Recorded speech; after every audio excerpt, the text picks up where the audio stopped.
de raisonner en termes d'impact environnemental ou social amène l'entreprise à rechercher des solutions qui soient plus vertueuses.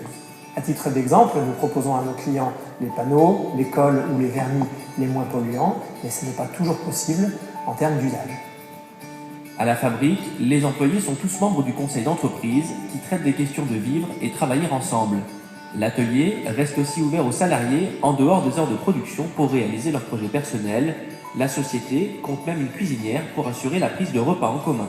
Entreprendre en intégrant les questions environnementales et sociales nous a permis de construire une fabrique pérenne et solide.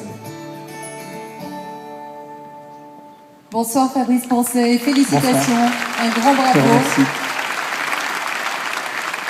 Alors rares sont les entreprises qui s'investissent autant dans l'inclusion sociale et dans la gestion participative.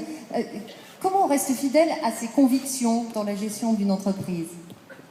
C'est vrai que c'est une question importante parce que si on doit faire en permanence le grand écart entre ses convictions et ses actions, je pense qu'on finit schizophrène. Je cherche à l'éviter évidemment. À la fabrique, on essaye de s'appuyer sur 3 points.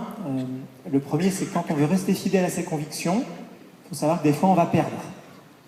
On a perdu des marchés parce que nous, on voulait appliquer de manière stricte le cadre de la loi en termes de facturation ou en termes de droit du travail, par exemple. Mais c'est pas grave, on continue, on avance. Le second point, et Joël de René en a parlé tout à l'heure, c'est la question de l'autre, c'est l'empathie, c'est comment je vais intégrer l'autre dans mes réflexions et dans mes décisions. Ça peut être un salarié, ça peut être un fournisseur, ça peut être un client. J'essaye de comprendre quels sont ses enjeux, quels sont ses objectifs, quelles sont ses contraintes. J'essaye d'intégrer ces éléments dans notre décision.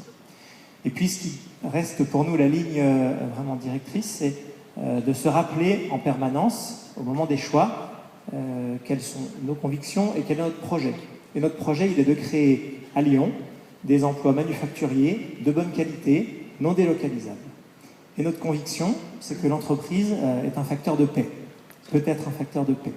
Donc avec cette conviction et avec cet objectif, et on essaye d'avancer, on trace notre route. En tout cas, le jury a reconnu le mérite de tous ces efforts.